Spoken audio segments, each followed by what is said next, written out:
नमस्कार मित्रांनो, सध्या चालू आहे ऑगस्ट महिना आणि आपली जी ITR okay income tax return भरण्याची तारीख आहे ती जवळ येत आहे.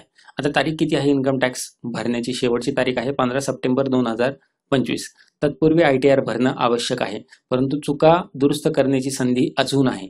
म्हणजे काय होतं की आता बघा, मिडल क्लास असू द्या की ज्याची पगार आणि ज्याचा इन्कम टॅक्स एवढा जास्त नाहीये, एवढा जास्त म्हणजे काय 1500 किंवा नाहीच आहे, ज्याला टॅक्सच लागत नाही, त्यांनी सुद्धा ITR भरणं गरजेचं आहे. तुम्हाला लागत नाही ना, बिनधास्त तुम्ही फाईल तर करा ना.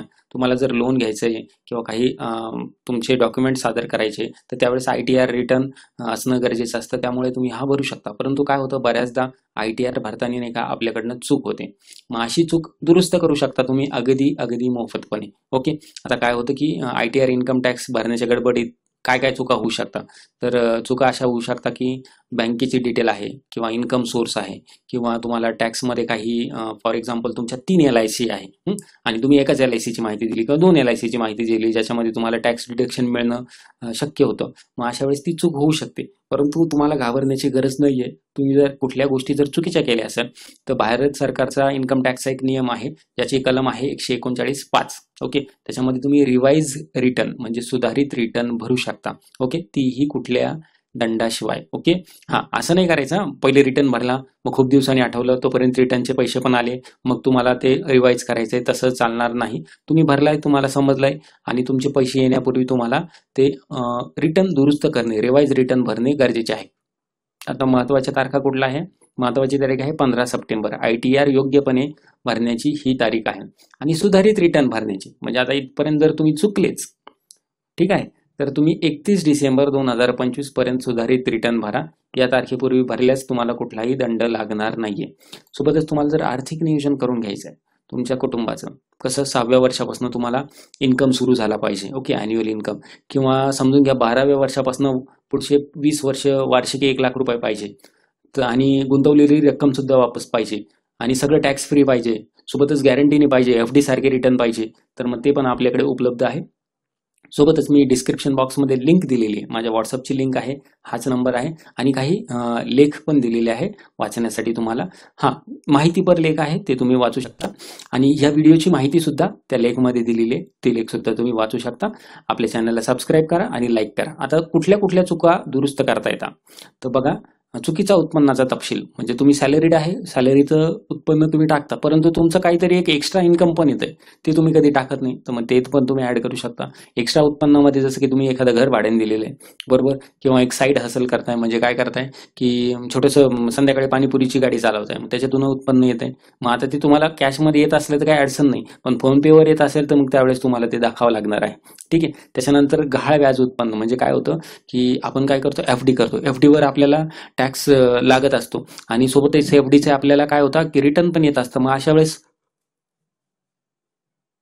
आपण अशा वेळेस काय करतो की FDचे इंटरेस्टच दाखवतो किंवा दाखवत पण नाही, भरपूर वेळेस असं होतं, किंवा सेव्हिंग दाखवत नाही. मग हे सुद्धा आपल्याला दुरुस्त करता येतं. किंवा चुकीच्या जर कर सवलती भरल्या असेल, तुम्ही ATCच्या ऐवजी ATD भरली असेल डोनेशनसाठी, तर मग त्यावेळेस तुम्हाला हे चेंज करता येतं.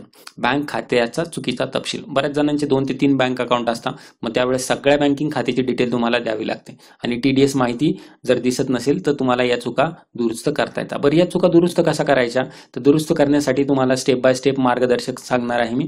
सगळ्यात पहिले तुम्ही इन्कम टॅक्सच्या पोर्टलवर जायचं. ओके, इन्कम टॅक्सच्या पोर्टलमध्ये ई फाईल म्हणून मेनू आहे, तिथं फाईल इन्कम टॅक्स रिटर्न असं तुम्हाला क्लिक करायचं आहे. त्यानंतर असेसमेंट इयर 25-26 हे जे पण असतं असेसमेंट इयर, ते पुढच्या आर्थिक वर्षाचं असतं. आता 24-25 आहे ना, तर 24-25 मधला टॅक्स तुम्ही 25-26 मध्ये असेसमेंट करताय. ठीक आहे, मग ते पुढचं वर्ष येत असतं, तर 25-26 असेसमेंट इयर येईल. त्याच्यानंतर काय करायचं आहे, मागील रिटर्नचा तुम्हाला एक्नॉलेजमेंट नंबर घ्यायचा आहे आणि तो सुधारित फॉर्म भरायचा आहे. म्हणजे याच्यामुळे काय होईल माहिती आहे का, मागं तुम्ही इन्कम टॅक्स जो भरलेला आहे, जो फाईल केलेला आहे, जर केला असेल तर पूर्ण प्रोसेस कंप्लीट केली असेल तर तुम्हाला एक्नॉलेजमेंट नंबर येतो, तो तुम्हाला नवीन फॉर्म मध्ये भरायचा. नवीन फॉर्म मध्ये भरल्यानंतर काय होईल की तुमचा फॉर्म ज्यांच्याकडे जाणार आहे आयकर विभागाकडे, ते काय करतील, याची लिंक लावतील आणि याच्याद्वारे त्याला चेंज करतील आणि नवीन माहिती भरून ITR फॉर्म तुम्हाला सबमिट करायचा आहे. फॉर्म सबमिट केल्यानंतर 30 दिवसात ऑनलाईन व्हेरीफाय करायचा आहे. 30 दिवसाच्या आत करावा लागतो, लगेचच्या लगेच केलेलं कधीही उत्तम. बरं, आता फॉर्म ऑनलाईन व्हेरीफाय कसा करायचा याच्यासाठी मी एक सेपरेट व्हिडिओ बनवणार आहे, त्यामुळे चॅनलला सबस्क्राईब करून घ्या. आता दुरुस्तीसाठी काही नियम आहे आणि मर्यादा आहे. काय नियम आहे की एकाच चुकीची माहिती दुरुस्त केली नाही तर सेबी आणि आयटीच्या विभागात ती आढळली तर त्याच्यावर दंड किंवा व्याज आकारला जाऊ शकतो. हं. तुम्ही असं नाही म्हणू शकत की हे चुकीने झालेलं आहे. आता तुम्हाला माहिती नाहीये आणि ते सापडलं नाही तर काही अडचण नाही. तुम्हाला माहिती नाहीये ते सापडलं तर खूप मोठी अडचण आहे.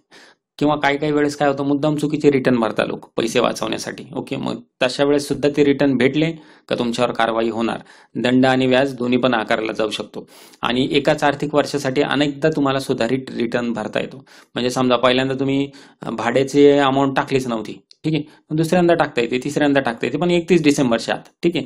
आता याचा फायदा पण होतो की तुम्हाला तुमचे जे दंड आहे ते टाळता येतात. भविष्यात तुमची जी इन्व्हेस्टिगेशन होऊ शकते ती पण टाळता येते आणि तुम्हाला रिफंड पण जास्त मिळू शकतो आणि समोरचा जो आहे आर्थिक व्यवहारामध्ये विश्वास तयार होतो. तर हे गरजेचं आहे रिवाइज रिटर्न भरण्यासाठी. ओके, आता काय करा, तुम्ही ITR भरण्याचे 5 सर्वोत्तम मार्ग आहे हे मी पुढच्या व्हिडिओत तुम्हाला सांगणार आहे. त्याच्यासाठी गरजेचं आहे तुम्ही चॅनलला सबस्क्राईब करा.